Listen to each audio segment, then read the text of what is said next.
संन्यास से पहले गणित के योगी, सांसद से पहले आंदोलनकारी योगी,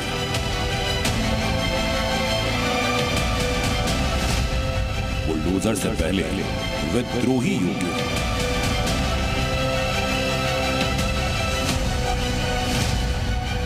तरेपन के एंग्री यंग योगी, सुपरहिट 10 स्टोरी।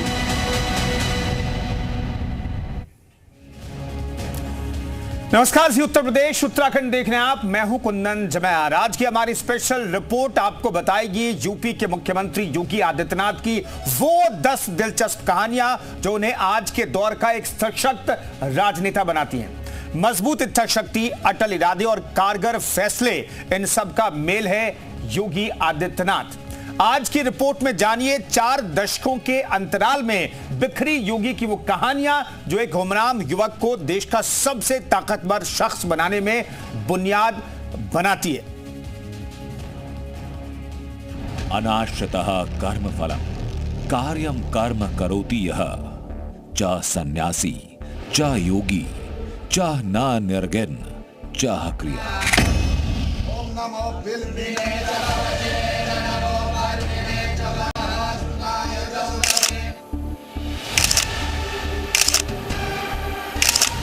गोरखपीठ की पूरी मान्यता और 22 साल के इस युवा का हठयोग इस श्लोक में समाया है, जो फल की इच्छा किए बगैर दूसरों के उपकार को अपना मकसद बनाता है और वही सन्यासी हो सकता है। सन्यास से पहले गोरखनाथ तत्कालीन महंत और गुरु अवैधनाथ जी ने पहले बताया कि एक बार वैराग्य अपनाया तो फिर आगे मोहलत नहीं। सोच लो, ये राह कठिन है, लेकिन योगी परहित का प्रण और परमार्थ सेवा का हठ लिए घर बार छोड़ चुके थे। सिर्फ एक मंत्र योग ही बाकी था, जो अब उनके कानों में कुंडल की तरह सजने वाला था। सन्यास की भाषा में इसे दीक्षा कहते हैं।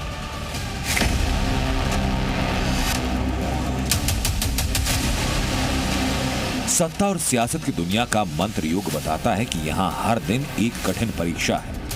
एक मुख्यमंत्री के तौर पर योगी आदित्यनाथ को इसमें हर दिन पास होना पड़ता है, क्योंकि सत्ता का हर सार्वजनिक फैसला सकारात्मक रूप से ही लिया जाए ये जरूरी तो नहीं, लेकिन सियासत से लेकर सन्यास तक खुद को साधे रहना पड़ता है। जैसे पहाड़ के एक अनजान गांव से आए अजय सिंह बिष्ट के सन्यासी बनने का फैसला। अजय सिंह बिष्ट की जिंदगी में सन्यास के मंत्र योग की शुरुआत 1994 की बसंत पंचमी से शुरू होती है। तब तक महंत अवैधनाथ जी ने अपने उत्तराधिकारी के लिए 22 साल के युवा को चुन लिया था।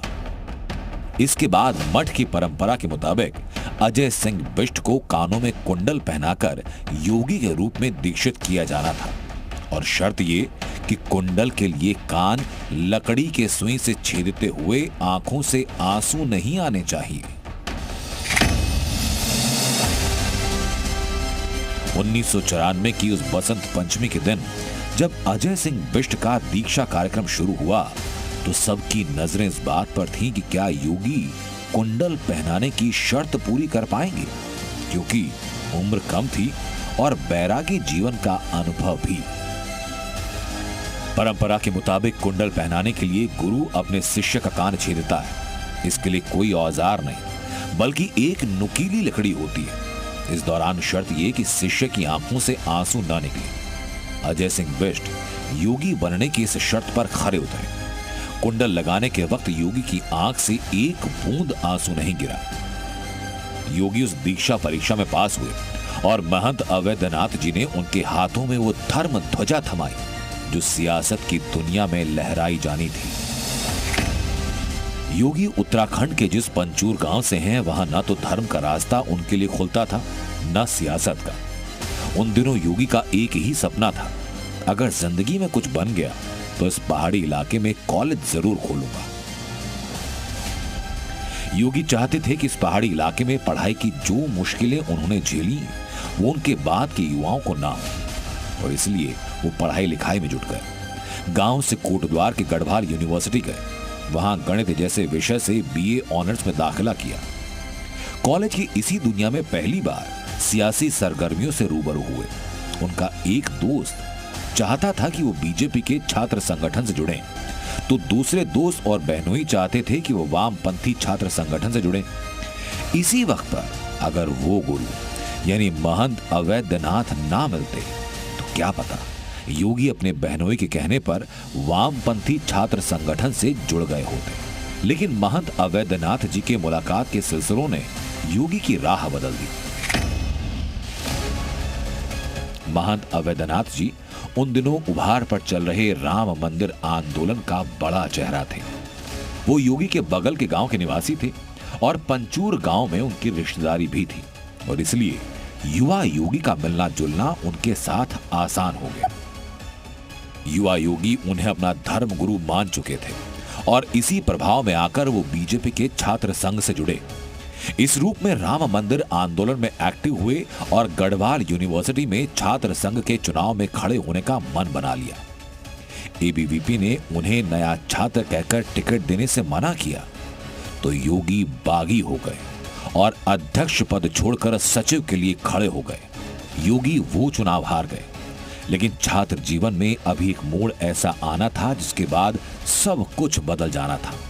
तो वो गढ़वाल यूनिवर्सिटी से एमएससी की पढ़ाई करना चाहते थे, लेकिन ग्रेजुएशन के सर्टिफिकेट गुम होने की वजह से उनके दाखिले में देरी हुई और दूसरे बाबरी मस्जिद गिराने के बाद बदले राजनीतिक हालात महंत अवैधनाथ जुड़ाव युवा योगी को गोरखपुर खींच लाई।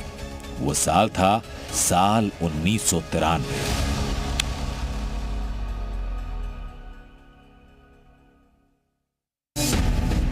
अजय सिंह बिष्ट गोरखनाथ पीठ के लिए योगी आदित्यनाथ हो गए, लेकिन गुरु अवैधनाथ ने उन्हें मठ की महंती तक सीमित नहीं रखा, बल्कि साल 1998 में अपनी लोकसभा सीट गोरखपुर सीट से चुनाव में उतार दिया।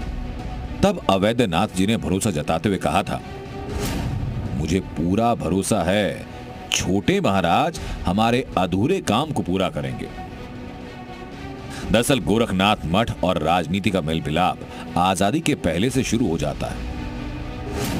मठ की परंपरा में चुनावी राजनीति का दखल तब इसके तत्कालीन महंत अवैधनाथ उत्तर प्रदेश विधानसभा चुनाव में उतरे। अवैधनाथ 1962 से लेकर 1977 तक 4 बार मानीराम सीट से विधायक चुने गए।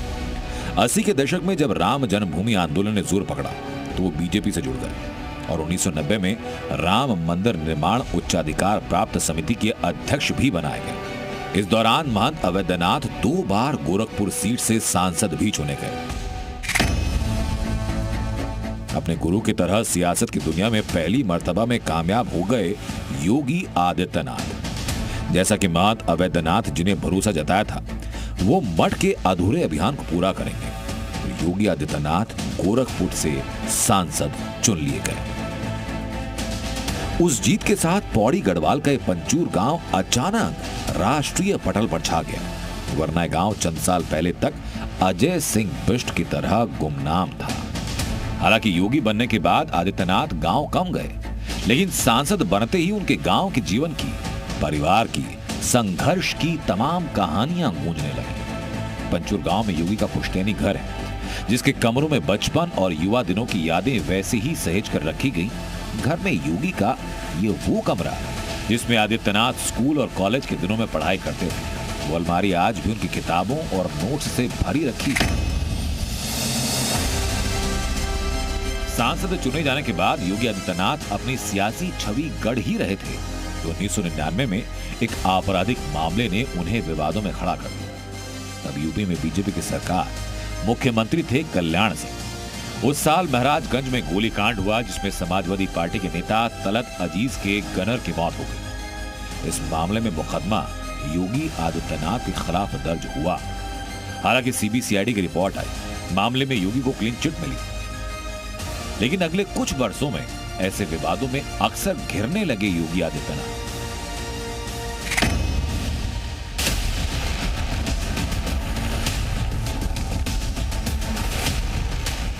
विवाद और आरोप तो योगी कहा करते थे कि उनकी बढ़ती लोकप्रियता की वजह से लगाए जाते हैं। उनके ऊपर कोई केस साबित नहीं हुआ। हालांकि उस दौर में अपने संगठन हिंदू युवा वाहिनी की यात्राओं और सभाओं में दिए गए बयान सियासी रूप से विवादित होते रहे। लेकिन योगी इसी राह पर आगे बढ़े। योगी आदित्यनाथ ने हिंदू युवा वाहिनी नाम का संगठन साल 2002 में बनाया। मकसद था गांवों और शहरों में घूमकर धर्म विरोधी गतिविधियों को रोकना और इसके खिलाफ लोगों को जागरूक करना। लेकिन इस अभियान में विवाद इतने बढ़े कि कई बार योगी पर जानलेवा हमले हुए। योगी आदित्यनाथ का यह तेवर उनकी सियासत में कभी नरम नहीं पड़ा। 2016-2017 के साल तक योगी का मतलब मठ के महंत और सांसद अलग हो चुका था। 2017 के उत्तर प्रदेश चुनाव में 325 सीटों का प्रचंड बहुमत और सियासत में राम नाम की जयकार। यही बात योगी को निर्णायक रूप से मुखिया बना रही थी। मैं आदित्यनाथ योगी ईश्वर की शपथ लेता हूं कि